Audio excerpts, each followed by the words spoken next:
My name is Lily Morgan. I'm 30 years old. My parents spent $80,000 on my sister's dream wedding. For mine, they said they couldn't afford it. But that wasn't the worst part. The worst part was what they did on my wedding day.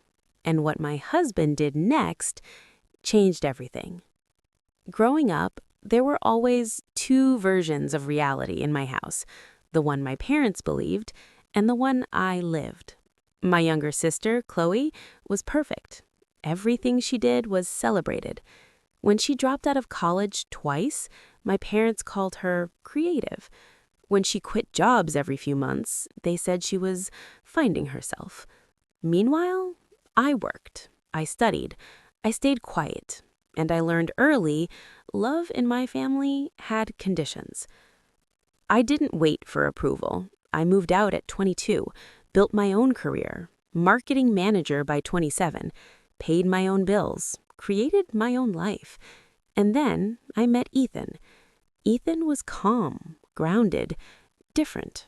He didn't try to fix my past. He just gave me something I'd never had before, stability. When Ethan proposed, I said yes instantly. But when I told my parents, my mom smiled and said, "That's nice."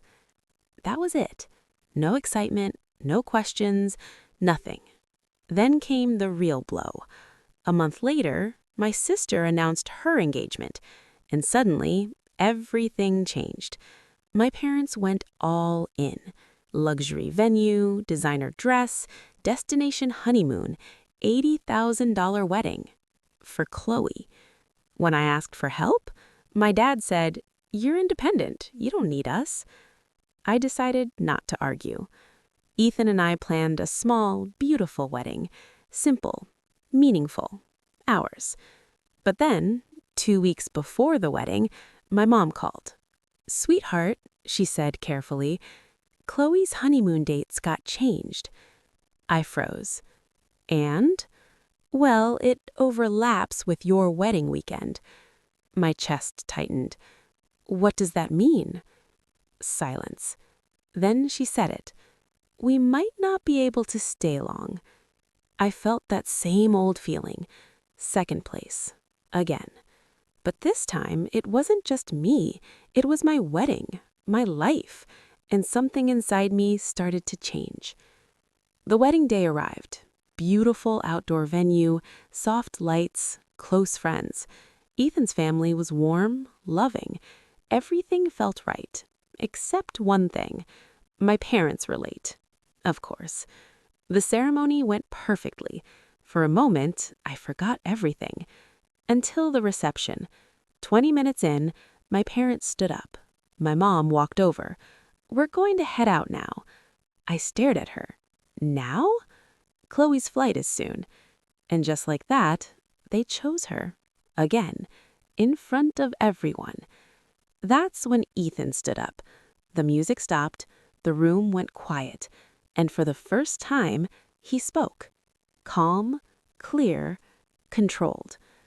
"Before you leave, I think we should be honest." Everyone turned. My parents froze. Ethan looked at them and said, "You didn't come here for your daughter, did you?" Silence. Then he continued, "Because people who care don't walk out." My heart was racing. No one had ever said it out loud. My dad got defensive. "It's not like that." Ethan nodded. "Then explain it." No answer. Then he dropped the line. "You spent $80,000 on one daughter and couldn't stay one night for the other?" Gasps, whispers. The truth was out. Ethan took my hand and said, "She spent her whole life being second choice." Then he looked at them, but not anymore. That moment changed something inside me. Forever. My parents left. No apology, no explanation. Just silence. The doors closed, and for the first time, I didn't feel broken. Instead of crying, I smiled. Ethan squeezed my hand. "You okay?" And I said something I never thought I would. "I'm finally free." Then something unexpected happened. The entire room started clapping.